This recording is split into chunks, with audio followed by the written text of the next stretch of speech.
નંબરમાં મોદી સરકાર વાયદો કરીને ગયા છે મોદી સાહેબ 22માં ડબલ આવક કરી દઈશ. ક્યાં ડબલ આવક ક્યાં મળે છે? પણ હવે બધા રાડું પાડે, ખેડૂત માથે ઓઢીને રોવે છે. ડીઝલના 100 રૂપિયા કરી નાખ્યા, પેટ્રોલના 100 કર્યા, બાકી તો કઈ રેવા દીધું નથી. ઘરેણાના 1.25 લાખ કરી નાખ્યા. અમે 20 મણ મગફળી લઈને જતા ને તેથી એક તોલું ઘરેણું આવતું. વાડીમાં ઘણું નુકસાન, બહુ ખેડૂતને નુકસાન. આ જો ભર પડ્યા સવા મહિની મગફળી જાજો.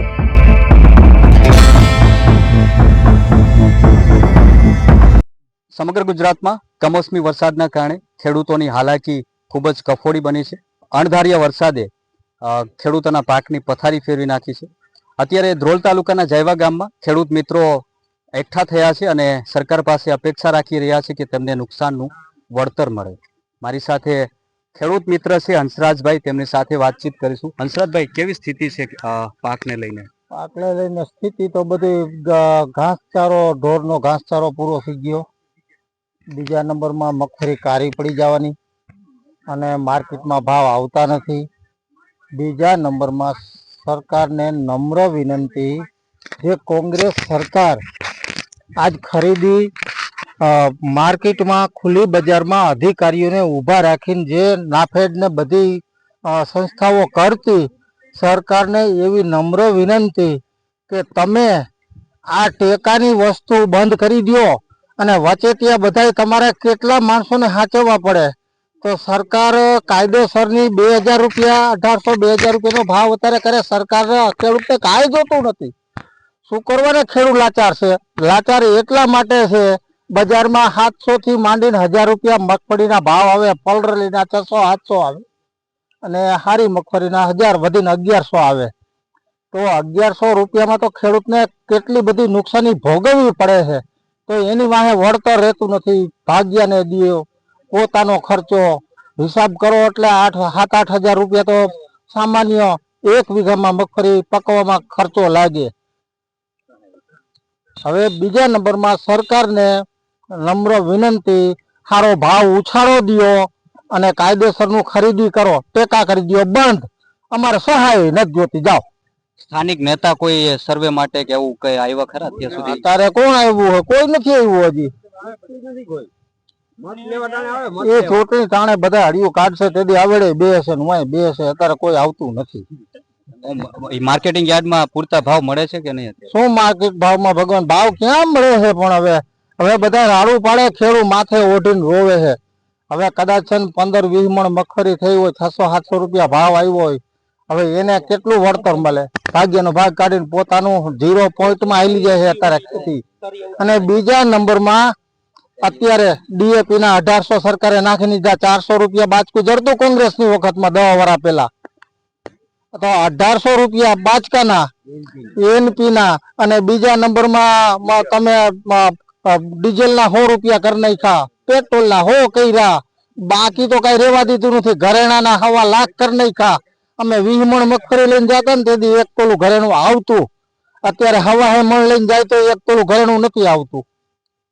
હંસરાજભાઈ, આજ અત્યારના જે સરકારના જે નિર્ણયો લે છે, એમ કે છે ભાજપ સરકાર કે સત્તામાં રહેલી સરકાર કે અમે ખેડૂતો માટે બધું કરો, પણ તમે વિચારો આ કે ખેડૂતની દશા શું છે? એ તો કોઈ પ્રધાનો 45 કેટલા 160-62 છે, એમાં કોઈને એટલો વિચાર નહીં આવતો કે ખેડૂત માટે શું કરવાનું થાય. ખેડૂત રૂપિયા નથી જોતા, વળતર નથી જોતી, કાંઈ નથી જોતું.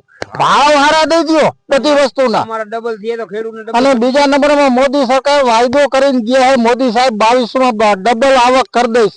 ક્યાં ડબલ આવક? શેની ડબલ આવક કરી? ડબલ પેટ્રોલ ડીઝલ ના ચડાવ્યા 3 ગણા, પછી ડીએપી ખાતર, એનપી ખાતરો ના ચડાવ્યા, દવાઓ ના ચડાવ્યા. ખેડૂતો અહીંયા છે, બિયારણ ના ચડ્યા. હવે અમે અત્યારે મગફળી કાઢીને વેચવા જાય એટલે 700-800 રૂપિયા, 2500 નું બિયાર લીધું હતું અમે.